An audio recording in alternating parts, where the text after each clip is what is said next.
Amen. Kwa hiyo wale ambao watakuja kutujueni wakute sisi ni jeshi kubwa. Amen.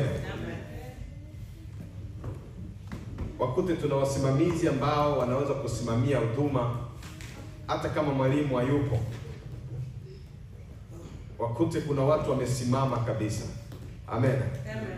Kuna rafiki yangu nilikuwa naongea naye juzi akaniambia, kama wewe umeokoka basi naomba na mimi unihubirie tu niokoke. Amen. Amen. Rafiki yangu tulisoma naye miaka ya mingi sana huko Nyarugusu kulikosea. Amen. Pindi kile mimi nilikuwa naitwa Pape de Borike, yeye alikuwa naitwa Abako. Amen.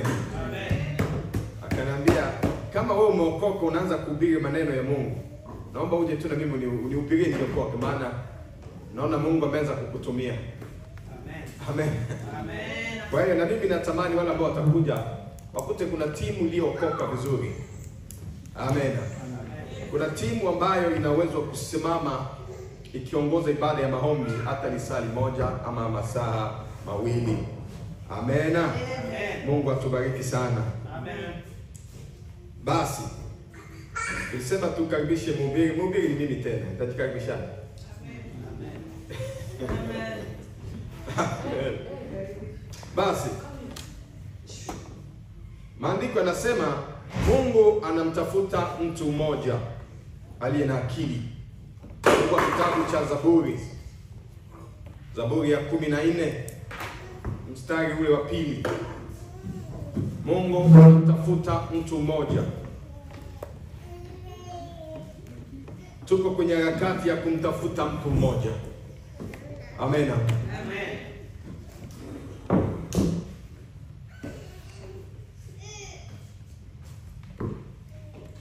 Zaburi, Psalm 14 verse 2. Mama tu tusomee kwa Kiswahili ama mama Happy tusomee kwa Kiswahili. Bible ya kanisa iko wapi?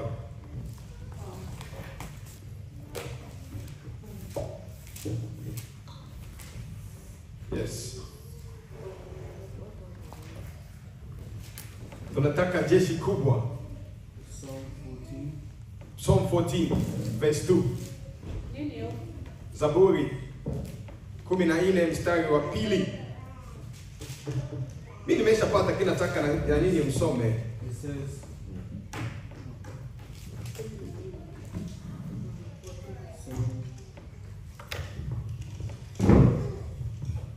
tusome tumishi Januari tusome. Zaburi ya 14 mstari wa 2 nasema, ndio. Toka mbinguni Bwana aliwachungulia wanadamu, aone kama yuko mtu mwenye akili, amtafutaye Mungu. Ndio. Niendelee.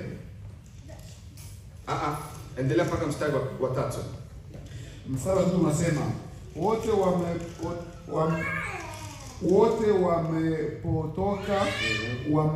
wamehoza wote pamoja, hakuna atendaye mema, la hata mmoja. Amen. Wakiingereza pia. Chapter 14 verse 2 to 3. Tusome haraka. The Lord looks down from heaven upon the children of men to see if there are any who understand, who seek God. They have all turned aside. They have together become corrupt. There is none who does good, no, not one. Amen. Amen.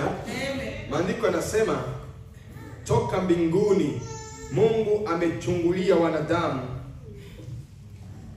angalie kama kuna mtu mmoja anayemtafuta Bwana. Amen. Amen. Kwa hiyo kwenye rada za Mungu mwenye akili ni nani? Mwenye kumtafuta Mungu. Amen. Amen. Mungu kwenye hesabu zake aliye na akili ni yule aliyeweka moyo wa kumtafuta Bwana. Amen. Amen. Ndio maana anasema Mungu kutoka mbinguni amechungulia chini kwenye wanadamu walipo, angalie kama kuna mtu mmoja anayemtafuta Bwana. Amen. Sasa nataka tuingie kwenye somo letu. Ni kuihepa jehanamu kwa gharama yoyote. Kwa ukitaka kuandika, andike kuihepa ama kuikimbia jehanamu kwa gharama yoyote. Amen.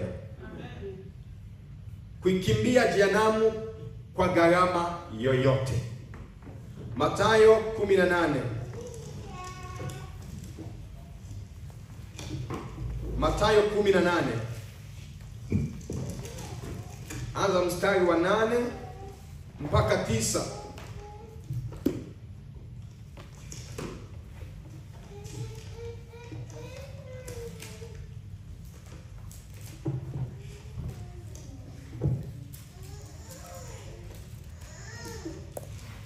Mathayo 18. 17. Verse 8. It says, if your hand or foot causes you to sin, cut it off and cast it from you. It is better for you to enter into life lame or maimed, rather than having 2 hands or 2 feet to be cast into the everlasting fire. Tusoma kwa Kiswahili.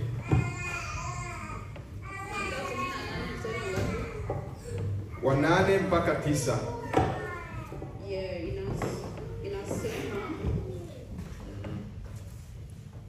basi mkono wako au mguu wako ukikukosesha ukate, ukautupe mbali, nawe ni afadhali kuingia katika uzima hali umepungukiwa na mkono au mguu kuliko kuwa na mikono miwili au miguu miwili na kutupwa katika moto wa milele. Amen. Amen. Bwana Yesu asifiwe sana. Amen. Amen. Naomba tuchangamke jamani. Bwana Yesu asifiwe sana. Amen. Piga kwanza makofi kwa Yesu. Piga makofi kwa Yesu. Amen. Basi tunaanza somo letu. Somo letu linasema kuikimbia jehanamu kwa gharama yoyote. Amen. Amen. Kuikimbia jehanamu kwa gharama yoyote. Tulianza na kusoma kitabu cha Zaburi ile ya 14, mstari wake ni wangapi? Wa pili na wa 3.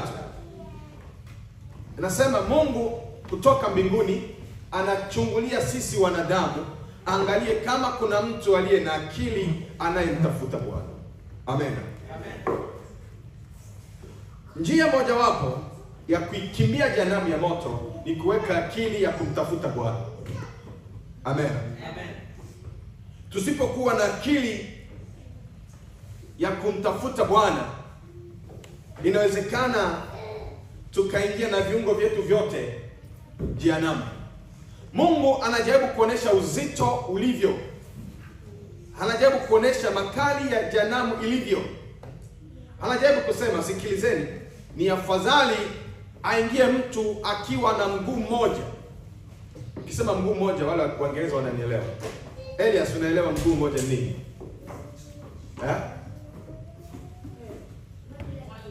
One leg.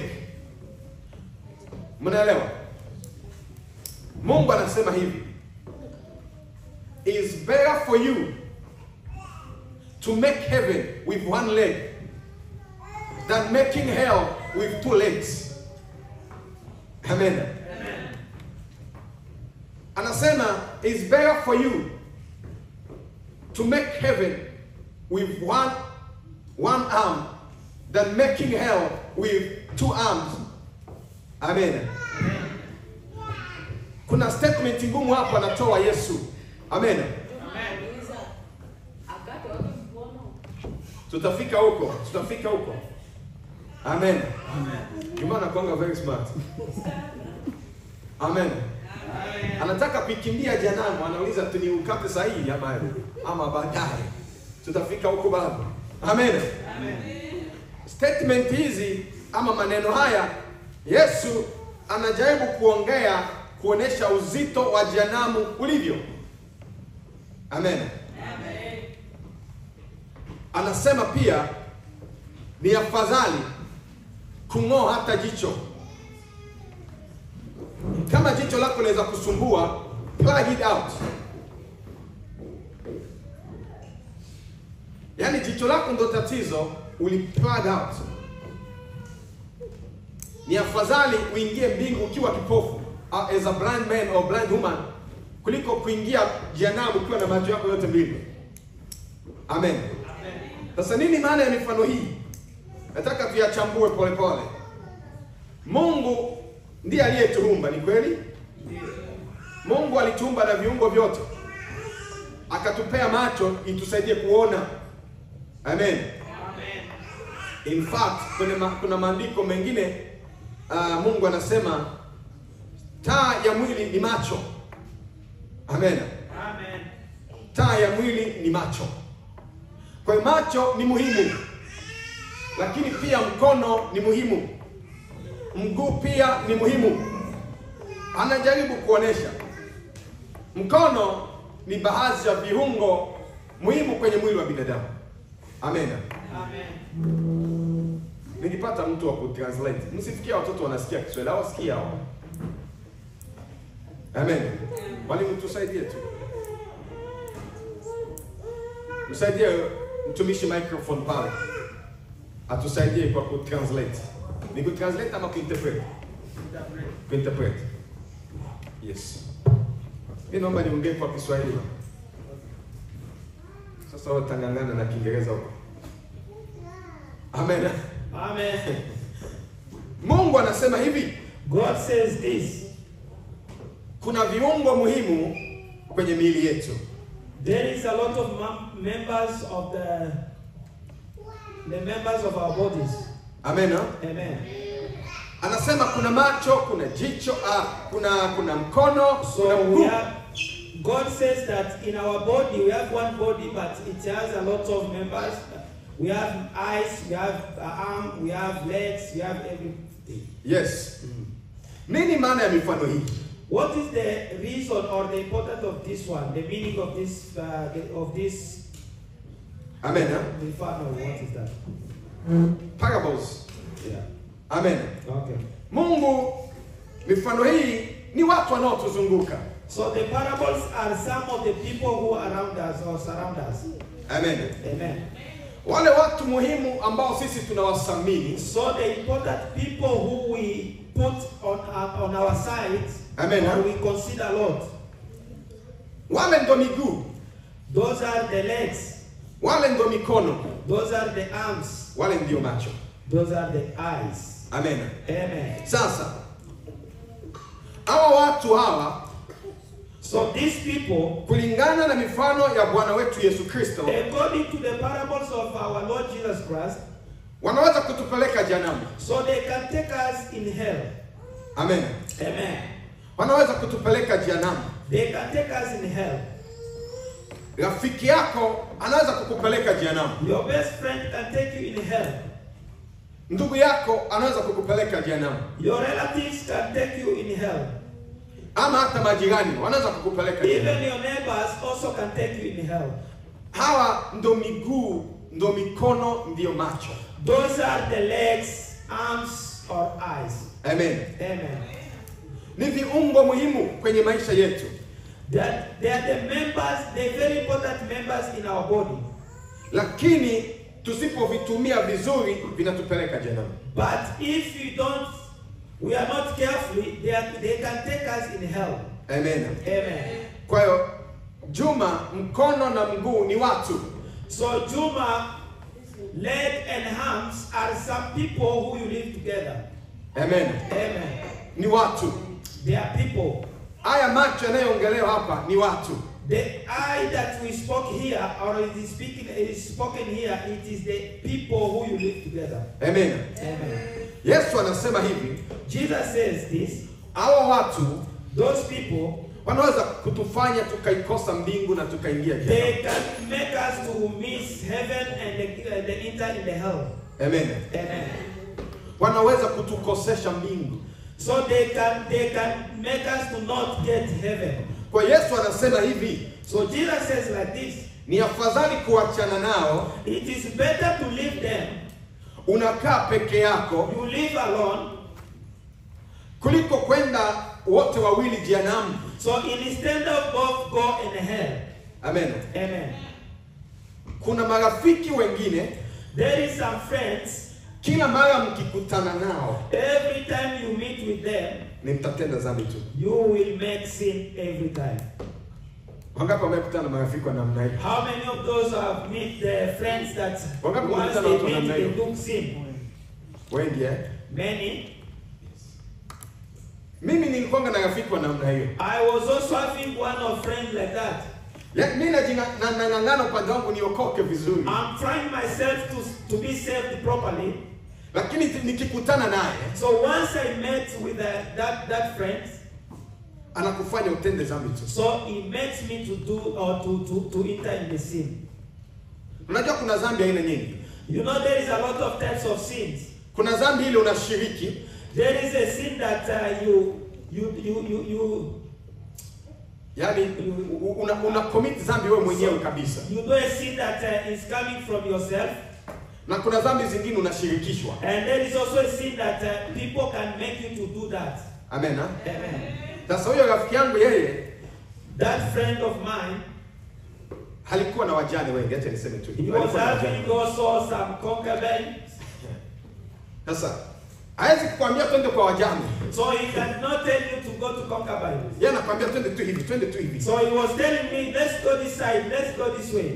Sasa najua mkienda nyewe wote nyumbani kwenye ile nyumba ile, So he was known that if you go all of you in the same house, wewe utachafuka, utasikia vibaya. you will be in sin, so you will feel bad. Anakuambia sasa wewe nisubirie. So he was telling me to be somewhere here. Unakaa kwenye gari unasubiria.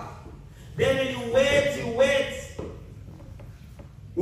Unatoka kule umeshachukia kabisa. So you leave that side, you are very annoyed. Hao ni baadhi ya wale marafiki ambao Biblia inatuambia ni bora kuachana nao kuliko kwenda nyewe wote jehanamu. Those are some of the friends that the Bible tells you to leave them, let them go alone and they go alone too. Amen. Ha? Amen.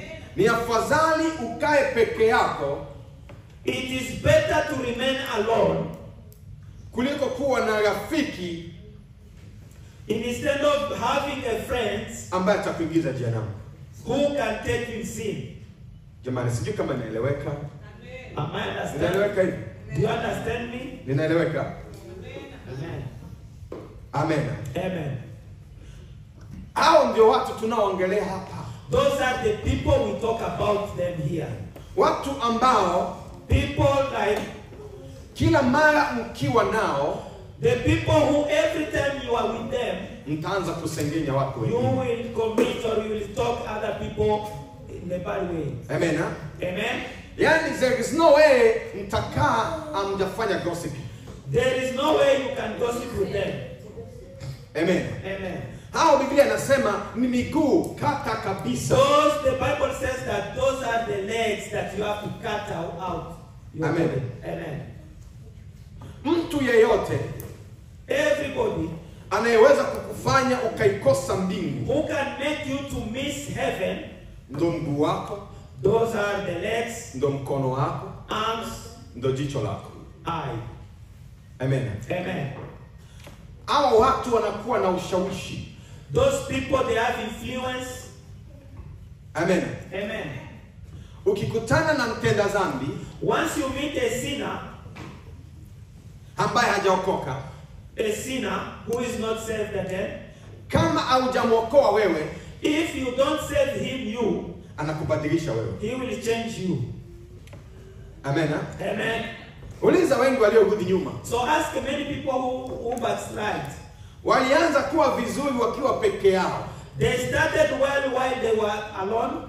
Kuna mtu aliyeingia katikati. So when a friend entered in between them, Huyo mtu aliyeingia in between ndo alitwist mind yao. so those people, the friends who come in them, so they take them out of the word of God. Tatizo linakuwa ni nini? The problem is what? Hatutaki kuonekana tukiwa peke yetu. We don't like to be ourselves. Tunaamua kushirikiana na watu. We decide ourselves to meet with other, to be in a relation with other people. Ambao tunaona kabisa wanapotupeleka si pazuri. So even those people or friends, we see the way they take us is not a good ways. Unaweza jiona wewe ni mkubwa. You may see yourself as an elder. Lakini nguvu inayotumika pale sio yako. But the power that is used in between you is not yours. Nguvu ya dhambi inatoka kwa shetani So mwenyewe. the power of sin is coming from the devil himself. Amen. Amen. Kwa the only way out ni kukimbia. So you have unapaswa kukimbia. Amen. Amen. Bwana Yesu apewe sifa sana. Praise the name of Jesus. Mimi kuna watu wengine hata wakinipigia simu, There is other people, myself, if they call me, kama siko sawa sipokee. if I'm not well, I cannot receive the calls. Takuja niwapigie baadaye. I will come to call them later. Sababu naelewa kabisa. Because I understand, Tukiongea nao, once we talk to them, kuna dhambi itafanyika. there is a sin that will be done once we communicate with them. Hamjawahi kuwa na rafiki ambaye kila mara mkiongea mnaongea matusi? Have you any friends who every day once you meet or once you talk, you just commit sin? Mnaongea matusi. You just insult people? Wangapi wamekuwa na rafiki wa namna hiyo? How many of you have such types of friends? Yaani kila mara mkiongea mnaongea So matusi. once you stop, every time you have to insult people and talk the sin. Kila mara mkiongea mnaongea wanaume, mnaongea wanawake. So every time you meet with a friend, you speak about men or you speak about women. Nataka nikuambie, I want to tell you now. Biblia inasema The hivi, Bible says, kama huyu anaweza kukosesha, achana naye. if that person can make you to miss heaven, leave that person alone. By the way, Kwa njia nyingine, mbingu, njia ya kwenda mbinguni ni nini? so Biblia heaven, inasemaje? the way to go to heaven, Ni nyembamba. so is a thin way. Amen. Amen. Kwa Yesu alijua kabisa So Jesus knew njia ya kuja kwangu ni nyembamba. the way to go to Jesus is a thin way. Inamaanisha nini? What is the meaning of that? Wapitaji ni wadogo. So people who are passing in that way, there are few people. Amen. Amen. Watakaokubali kuachana na rafiki msumbufu ni wachache. They will accept, the people will accept to leave the friend that is disturbance. There are few people. Kwa hiyo hakuna haja ya kutengeneza highway pindi kunapita mtu mmoja kwa mwaka. Highway ya nini? So there is no need to have a big way while the few people will pass in the small way. Wanaokuja ni wachache. The people are coming, they are few. Unaweka highway ya nini? Why are you wanting to put the highway while the few people they are the one who come in? Amen. Amen. Kwa hiyo tunapookoka Once we accept Jesus or we accept, ni lazima tukubaliane na mambo mawili yatokee kwenye maisha yetu. so we have to accept two things to be happen on our life. Moja One, ni badiliko la tabia ya ndani. it is the changing of our inner side. Amen. Amen. Biblia inasema hivi, The Bible says this. mtu yeyote akiwa ndani ya Kristo anakuwa nini? So the Bible says if anybody is in Christ is what? Anakuwa nini? New creation. Kiumbe kipya. Anakuwa kiumbe kipya. So if anyone is in Christ is a new creation. Amen. Amen. Biblia inatuambia yeyote aliye ndani ya Kristo amekuwa kiumbe The kipya. Bible says whoever who is in Christ is a new creation. Kwa ni lazima pawe na badiliko la ndani. It is better to have the changing our inner side, the changing that is coming from our bottom of our Badiliko heart. hilo la ndani litakuja na tabia mpya. So the changing of our inner side will come with the good character. Badiliko la pili ambalo linaambatana na wokovu wa kweli. So the second change that is coming with the salvation. Ni badiliko la watu wanaokuzunguka. It is also the change of people who surrounded you. Amen. Amen. Mnakumbuka kwenye kitabu cha Wagalatia, I remember in the book of Galatians, Paulo anajaribu kuelezea watu alivyokutana na Yesu. so Paul was trying to tell people how he met Jesus. Anasema sikufanya shauri na mtu mwenye mwili na damu. So he said that I did not do any meeting with any person who is a flesh or who has the blood. Kwa lugha nyingine, In other ways, anajaribu kusema he tried to say, Yesu aliponitokea, when Jesus appeared to me, sikuita marafiki zangu jamani, I naona did mimi not nataka call my kuacha sasa. friends to. Sikuita marafiki zangu nikawaambia nataka kuwaacha sasa. I did not call my friend to tell them that I want to leave you now. Na vipi mnaonaje, niwaache ama tuendelee kuwa pamoja? So how do you see? Do you want me to go together or maybe to leave you? Anasema sikufanya shauri na mtu mwenye mwili na damu. So he said he did not even have any conversation with the one person who is a flesh. Nilipopata badiliko la ndani, Once I received a new changing from my heart, yeyote ambaye hakukubali kwenda na mfumo wangu alibaki nyuma. so everybody who did not accept to go with me or to follow me, I left them behind me. Amen. Amen. Nilipookoka mimi Paulo, Once I was saved, me Paul, yeyote ambaye hakukubaliana na matukio yale, so everybody who did not accept this changing, anabaki. he has to be behind me. Nimekuwa kiumbe kipya. I'm now a new creation. Niye mwenyewe alisema kwenye Wakorinto. It's Paul himself who say on Corinthians. Statement ya kusema ukishaokoka na kuwa kiumbe kipya ni Paulo alitoa. So the statement of saying that if you are born again, you become a new creation, is Paul who said that. Amen. Amen. Kwa hiyo In that, ni lazima tuepuke jehanamu kwa gharama yoyote. we must escape ourselves the hell in all means. Amen. Amen. Kuna watu wana tabia kushirikisha watu wengine dhambi zao. So there is people who have the sin, who want to put the sin to other people. Amen. Amen. Anataka kushirikishe dhambi. So they want to give you or to put your sin or to make you to just walk in the same sin like him or like her. Amen. Amen. Anakuwa na ushawishi. So they have influence. They want to influence you to do what Watu you do. wa kukosesha watakuja. So many people who will make you to lose, they will come. Ukianza hiyo Mathayo Once you read the book of Matthew, sura ya 18, the book of Matthew chapter 18, ukianza huo mstari wa kwanza nafikiri, once you start, utaona kisi Yesu anasema wale wa kukosesha watakuja. you will see how the Bible, Jesus says that the people will make you to miss heaven, they will come. Ndio hii macho na masikio hii na miguu. Those are the types of legs, eyes, and other. Labda tupasome kwanza ndio tuelewane vizuri. Let us read this book. Nataka tuangalia tutaanzia wapi? Bali atakayemkosesha. Basi naomba tuanze kwa kuokoa muda. Anza mstari wa 7 hapo juu yake, tuanza mstari wa 7. Let's start the book of Matthew chapter 18 verse 17. Verse 7. Verse 7, yes. Haje tayari asome. Tunasoma If Kiswahili. you are ready, you can read, please. Tumishi usome nguvu ndio tusikie. Mathayo sura 18 mstari wa 7 Ndio.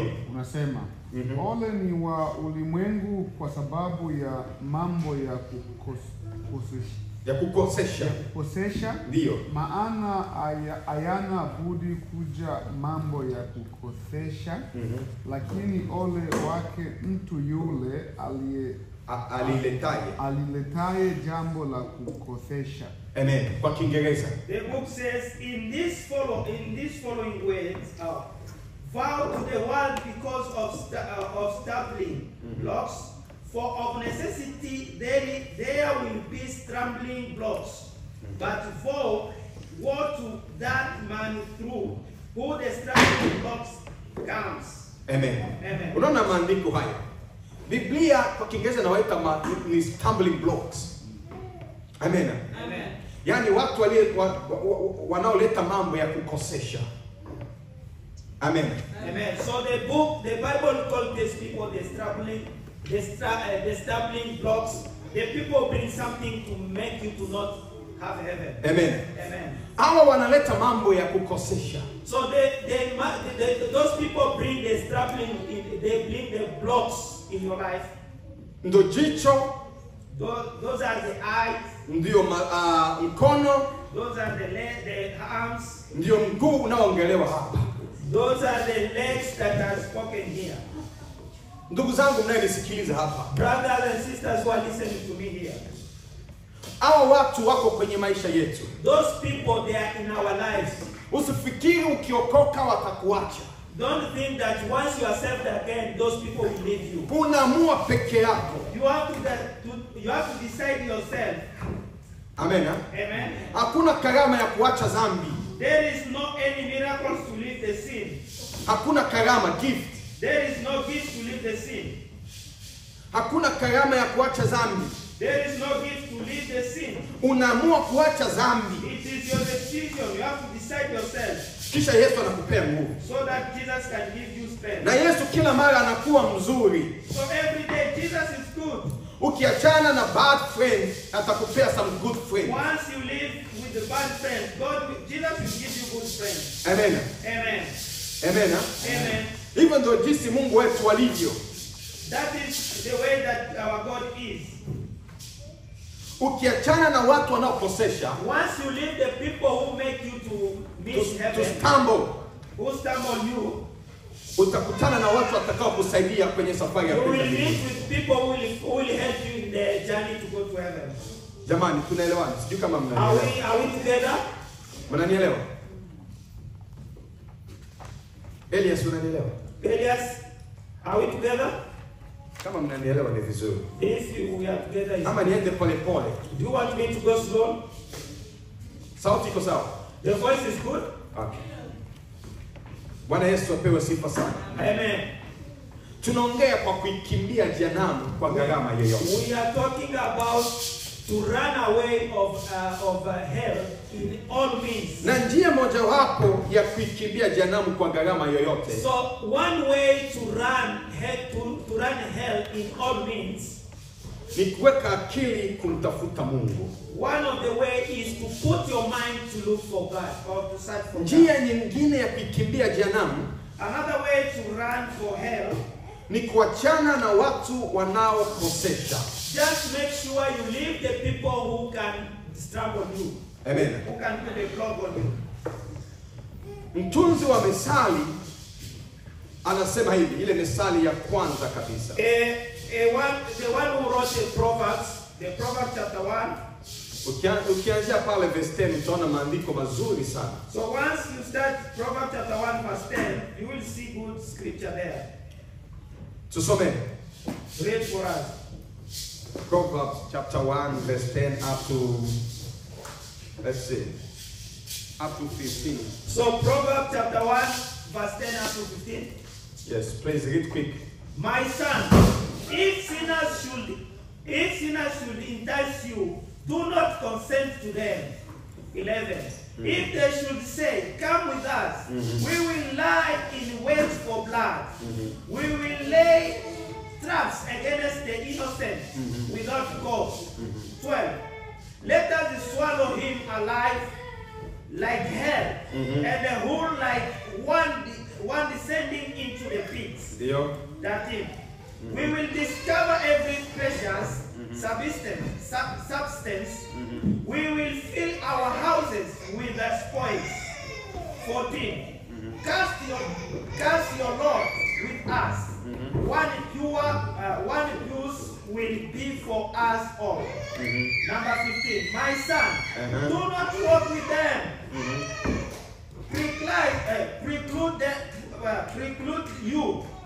Preclude your feet from death's path. Amen. That's 15. Amen. Amen. Nasoma kwa Kiswahili. Mwanangu, mwenye dhambi akikushawishi, wewe usikubali. Wakisema haya, njoo pamoja nasi na tuvizie ili kumwaga damu, tumotee asiye na hatia bila sababu. Tuwameze hai kama kuzimu na wazima kama wao washukao shimoni. Tupate mali yote ya thamani, tutazijaza nyumba zetu mateka. Wewe utashirikiana nasi, tutakuwa na vitu vyote shirika.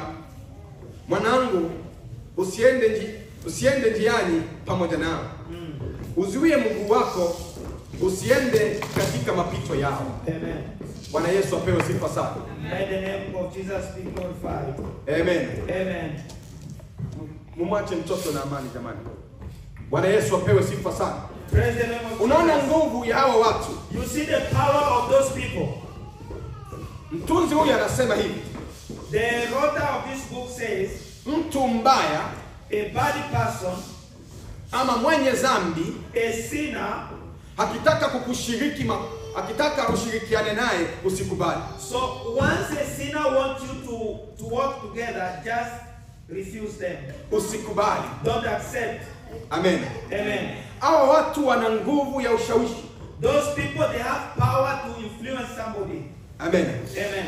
Wana nguvu ya ushawishi. They have power of influence. Wewe fikiria, Just think.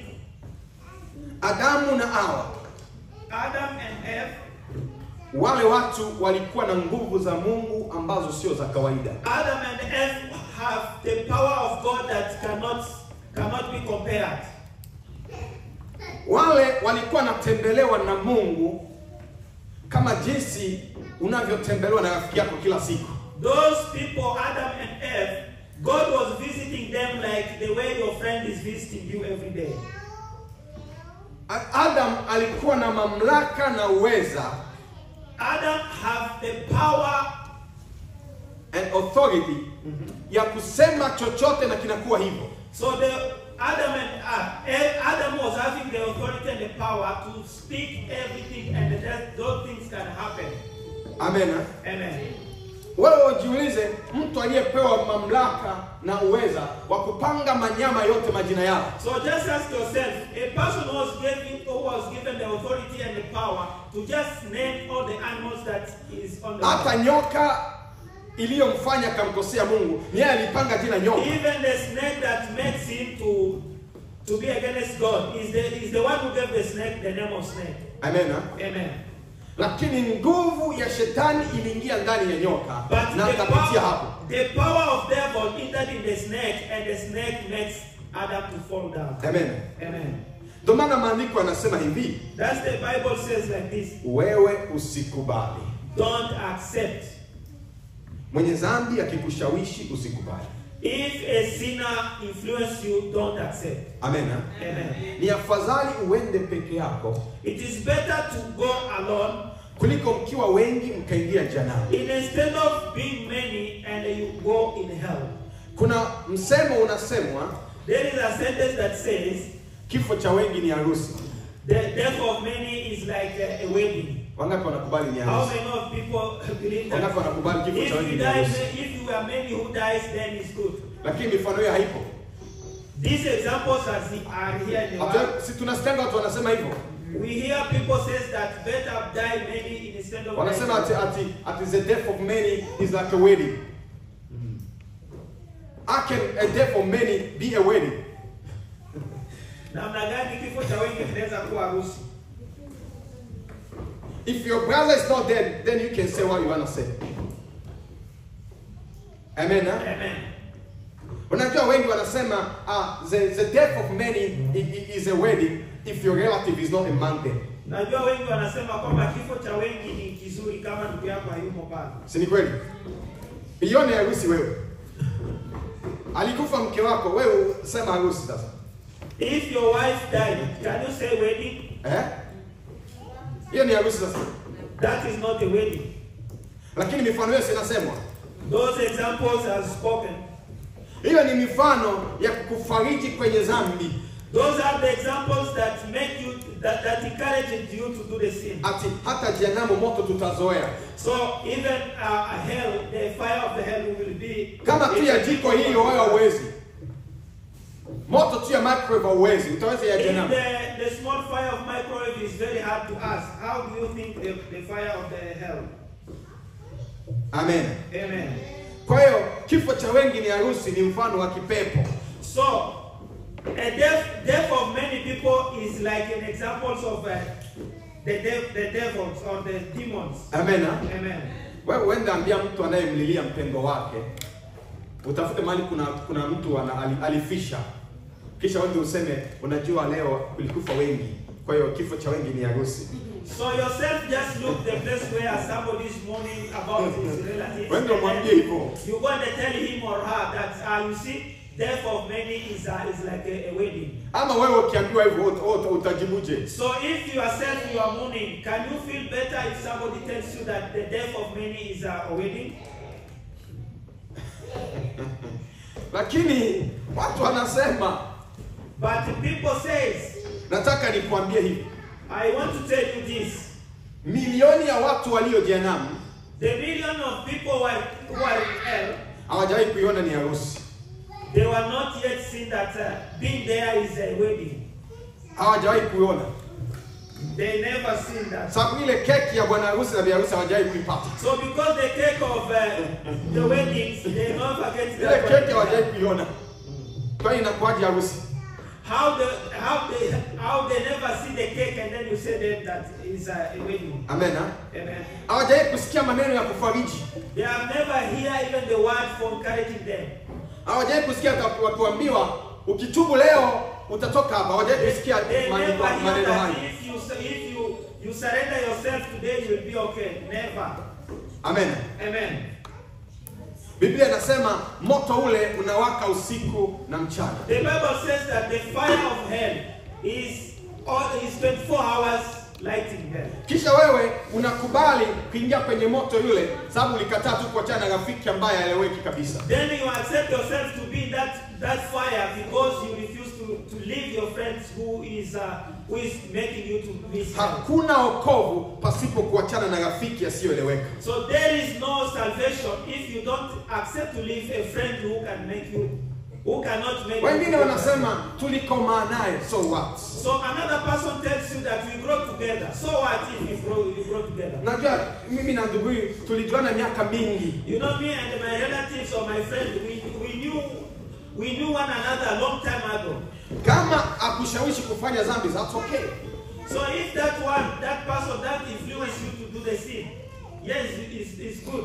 Lakini akikushawishi kufanya dhambi, so stop. Once that friend or relative is influencing you to commit sin, you have to leave him.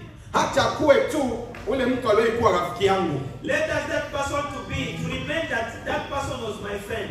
Amen. Amen. Paulo anaambia wa Korinto, kanisa la Korinto. So Paul is talking to Corinthian church. Msidanganyike. Don't lie yourself. Anasema msidanganyike. Don't lie yourself. Mazungumzo mabaya. Bad speech. Wangapi wanajua andiko hili? Ndio. Wangapi wanajua andiko hili? Tunatumai kulisoma, ni kweli? Ndio. Mazungumzo mabaya inafanya nini? So bad speech or bad conversation, what creates? Inaharibu nini? Inaharibu tabia njema. Good character. Amen. Amen. Inaharibu tabia njema. So bad conversation can destroy good character. Amen. Amen. Ukikaa na rafiki anayepiga mke kila siku, unafika one day you will beat your wife. So once you stay or you have a friend who is beating his wife every time, make sure that you too will make sure one day you will beat or you will kill your wife. Amen. Amen. Haiwezekani utembee na mtu asiyeomba useme uko salama. Hauko salama. So it is very impossible to work with a person who doesn't know how to pray and then you say you are okay. Amen. Amen. Mtu anayeongea maneno ya kukosesha mbingu. So somebody who is speaking the word that can make you to miss heaven. Na useme uko salama. Hauko salama mwana wa Mungu. Hauko salama. And you say that you are okay. You are not okay, son or daughter of God. Naomba mnikumbushe ni sangapi? Nisikule muda wenu. Can you remind me what time is it? It is 12:02. Past 2. Imekuwa 12 basi tutamaliza na andiko hili. Tusome hii wa Korinto wa kwanza sura 15 mstari wa 33. Let us read 1 Corinthians chapter 15 verse 33. Tusome. Do not be deceived. Bad company ruins good character. Amen. Do not be deceived. Bad company ruins good character. Amen. Amen. Kwa Kiswahili tusomea haraka haraka. Tunataka kumaliza. Sitaki nichukue muda. A Swahili man, can you read that book? 1 Corinthians chapter 15, verse 33. Tumishi Januari, kama umepata utusomee. The man of God, January, can you read for us? 1 Corinthians Wakorintho wa kwanza. chapter 15. Basi acha mimi nisome. Let me read that. Umepata? 15:33. Umepata ama? Basi nasoma kwa kuokoa muda. Naomba mniruhusu nisome. Can you allow me to read? Msidanganyike. Do not be deceived. Mazungumzo mabaya Bad company huharibu tabia njema. bring good character. Amen. Ha? Amen. Mazungumzo mabaya So bad speech, bad conversation. kwa lugha nyingine wanasema a bad company ama evil communication corrupt good manners. Amen. Amen. Amen. Any evil communication will always corrupt good manners. Mazungumzo ya kishetani mara nyingi huharibu tabia njema. Amen. Ha? Amen. Ama a bad company Au corrupt a good manner. au ushirika mbaya unawabadilisha watu. Amen. Ha? Amen. Bwana Yesu apewe sifa sana. Amen. Jamani, Bwana Yesu apewe sifa sana. Praise the name of Jesus. Naomba Mungu atusaidie mnielewe ninachokiongea. So I pray to God so that you can understand what I'm talking about. Amen. Amen. Tunaikimbia jehanamu kwa njia yote. We have to run hell in all means. Hawezi kukubali mtu aliye na mazungumzo mabaya akufanye ukose mbingu. You cannot accept, or you don't have to accept a person who has bad conversation to make you to miss heaven. Amen. Ha? Amen. Make all your effort to make heaven. Fanya jitihada zako, nguvu zako ili uingie mbingu. Amen. Amen. There are millions and millions of people in hell Kuna mamilioni ya watu katika jehanamu as they never see that wedding. na hawajawahi kuona hiyo harusi. Amen. Ha? Amen. People are crying day and night Watu wanalia kule usiku in na hellfire. They never see that wedding. katika moto wa jehanamu na hawajaona hiyo harusi. Amen. Amen. So never let yourself to be deceived. Usiache mtu yeyote akudanganye. A bad communication will corrupt good manners. Mazungumzo mabaya huharibu tabia njema. Let's avoid hell at all costs. Lazima tuhakikishe ya kwamba tunapinga ama tunaepuka. Amen. Huh? Amen. Avoid hell at all costs. Tuepuke jehanamu kwa gharama yoyote. Amen. Amen. Don't let people deceive us. Usikubali watu danganye. A death of many is a wedding. That's a liar from a pit of hell. Kifo cha wengi ni harusi, hiyo ni uongo kabisa. Amen. Amen. Is a liar from a pit of hell. Yaani hiyo kabisa ni uongo kabisa. Amen. Amen. It is better we stay alone Ni afadhali kuwa mwenyewe and we make heaven na kufanya mbingu than be surrounded with many people kuliko kujumuika ama kuwa karibu na wengi and you make hell. na kwenda jehanamu. Amen. Amen. Remember the Bible says, what shall profit a man Kumbuka Biblia inasema ni faida gani mtu atapata if you lose your own soul? ukimpoteza nafsi yako. Amen. Amen. Si ni kweli maandiko yanasema hivyo? It is true, the Bible says that. What shall profit a man Atafaidika nini mtu if he loses his own soul? akikosa nafsi yake? Or what a man will exchange Na mtu atabadilishana na nini if he loses his own soul? ili wakati anapoteza nafsi yake? Amen. Huh? Amen. There's nothing you can make in exchange with your soul. Hakuna kitu utafanya cha ziada ili kuweza kufanya mabadiliko na nafsi yako. Once you die, Pindi unakufa, your soul has no time for repentance. nafsi yako haina tena wakati wa toba.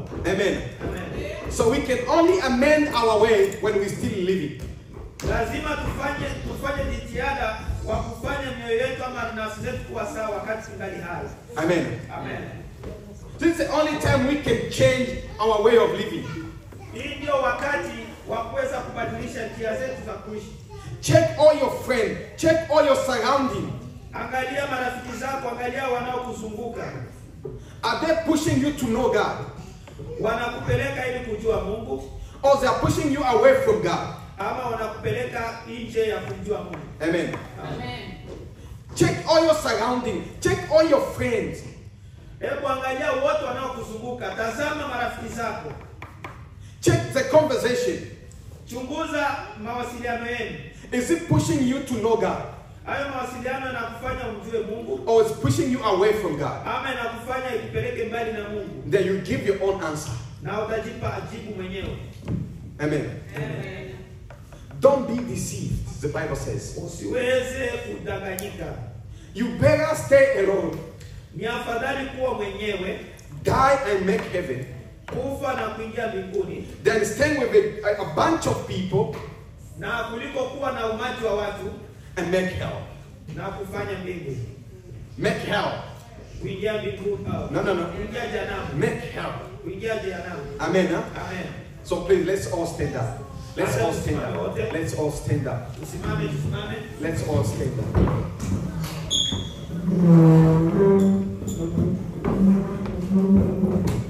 Praise the name of the living God.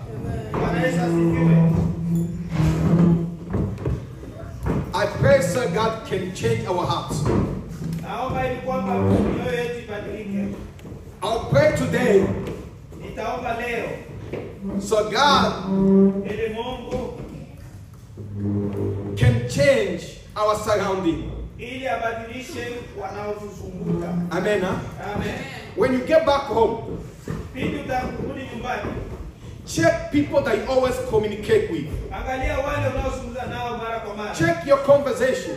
Angalia mazungumzo yako. Check your friends. Tazama marafiki zako. And maybe one of us here, Yawezekana mmoja wetu hapa you are planning to go and see your friend. unahangaika unapanga ili uende kumtazama rafiki yako So he can push you to commit sin again. ili kwamba akupeleke tena kufanya dhambi. Amen. Huh? Amen. Do not be deceived. Usiweze kudanganyika. There is nothing like a death of many is a wedding. It's nothing like that. Hakuna jambo linalosema kwamba msemo wa wengi ama harusi, kifo cha wengi ni harusi. Amen. Huh? Amen. If you die, you're gonna face God. Ukifa jua ya kwamba utakutana na Mungu. Amen. Amen. My wish or my prayer is God to change all of us. Matamanio yangu au maombi yangu ni kuona ya kwamba, Because the Bible says God looked down from heaven, kwa sababu Biblia inasema Mungu anatazama kutoka mbinguni see if there is one wise man ili atazame kama kuna mmoja mwenye hekima who's searching the way of God. ambaye anakaa katika njia ya Bwana. Amen. Amen. All right, let's pray at least 1 minute. Tell God to change you. Acha tuombe na mwambie Bwana akubadilishe. Lift up your voice and pray. Paza sauti yako. Baba, katika jina la Yesu. Our Father, we Bwana say Mungu, asante kwa neno hili. Asante Bwana kwa maarifa haya. Bwana Mungu, umesema makwanza hayana budi kuja, lakini wale hao waletao mambo ya kukosesha. the people make Bwana us Yesu, not what umetuambia ya kwamba ikiwa mkono au mguu au jicho litatufanya tuikose mbingu, ni afadhali kuing'oa kuliko kwenda jehanamu tukiwa na viungo vyote. help us Ni afadhali kuingia mbinguni tukiwa na viungo pungufu kuliko kuingia jehanamu tukiwa na viungo vyote kamili. Oh Bwana Yesu, kila rafiki ambaye anaweza kutushawishi kutenda dhambi kwa siku ya leo, Bwana, ninaomba nguvu za Roho Mtakatifu ziweze kumbadilisha mtu huyo katika jina la Yesu Kristo. Nguvu za Mungu ziweze kutuweka mbali na watu wote ambao wanaweza kutufanya tukatenda dhambi katika jina la Yesu Kristo. Katika jina la Yesu Kristo, Mungu, tunaomba nguvu zako Bwana ya kuweza kukimbia dhambi. Tunaomba nguvu zako Jehova, tuweze kukimbia dhambi, tuweze kuepuka dhambi katika jina la Yesu. Amen. Amen. Amen. May God bless you all. Amen. Let the peace of God be with all of us in Jesus' name.